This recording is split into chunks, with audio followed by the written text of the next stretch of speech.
that America was special. TV was like that too through the mid-60s. But now we're about to enter the 90s, and some things have changed. Younger parents aren't sure that an unambivalent appreciation of America is the right thing to teach modern children. And as for those who create the popular culture, well-grounded patriotism is no longer the style. Our spirit is back, but we haven't re-institutionalized it. We've got to do a better job of getting across that America is freedom. Freedom of speech, freedom of religion, freedom of enterprise, and freedom is special and rare.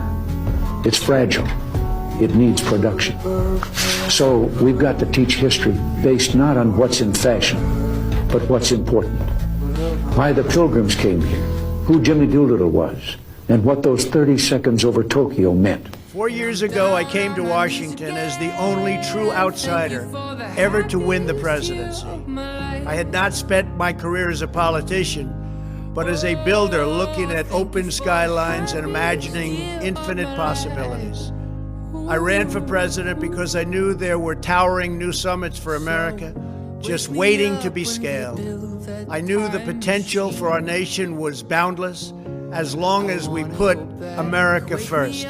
So I left behind my former life and stepped into a very difficult arena, but an arena nevertheless with all sorts of potential if properly done. America had given me so much, and I wanted to give something back. Together with millions of hardworking patriots across this land, we built the greatest political movement in the history of our country. We also built the greatest economy in the history of the world.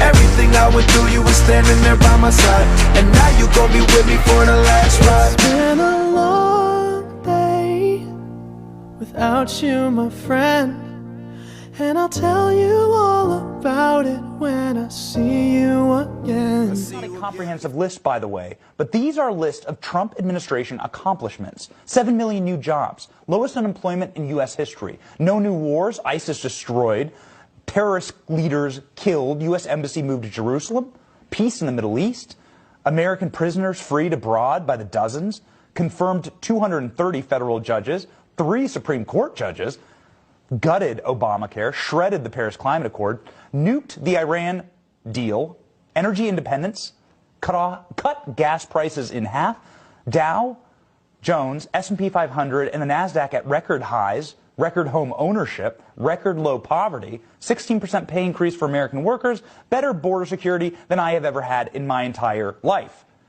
Guys, we need to impeach Biden now.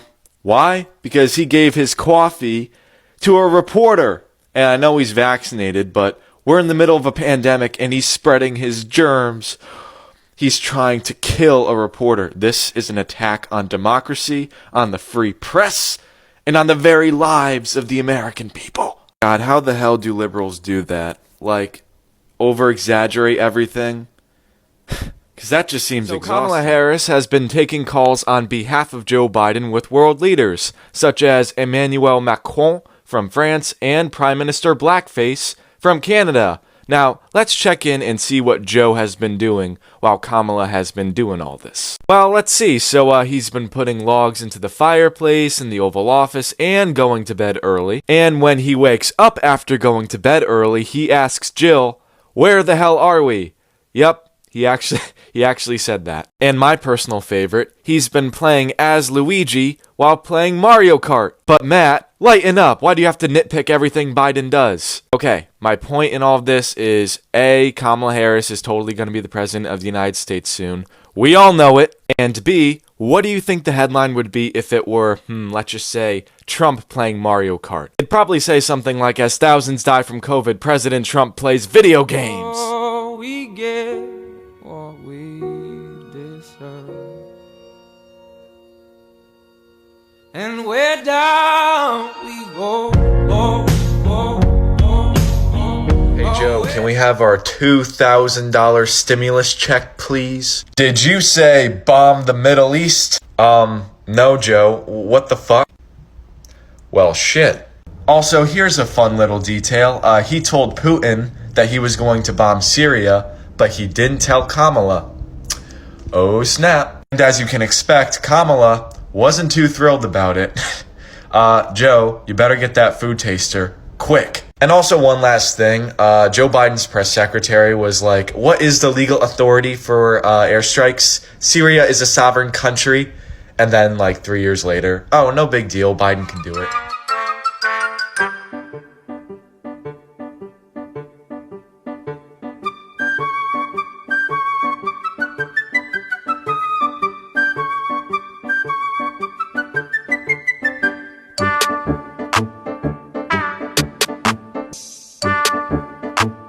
Dante, do it, share, like.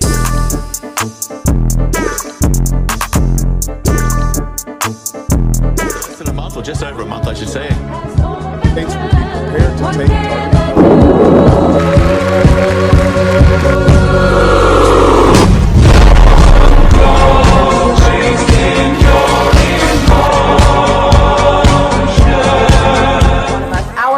First act as members of Congress was to take our oath of office. And please allow me to remind you a portion of that oath.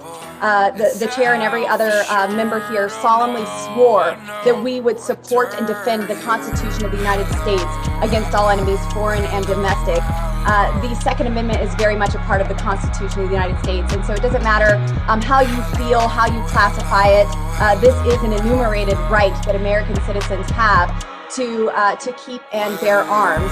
Maybe some of you need to be reminded the Second Amendment says a well-regulated militia being necessary to the security of a free state.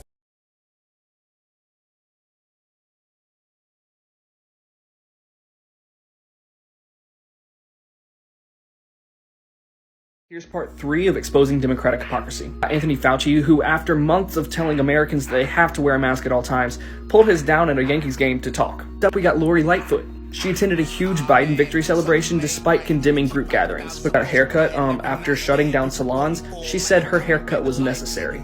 President Barack Obama. Him golfing days after releasing a video telling people to stay home no matter the circumstances. Next up, we got Dianne Feinstein, photographed at the airport without a mask despite huge mandates, especially at airports. She also attended Congress without a mask, despite mandates. They made a whole video about this guy. Mayor Bill de Blasio shut down all the gyms in his city except for his.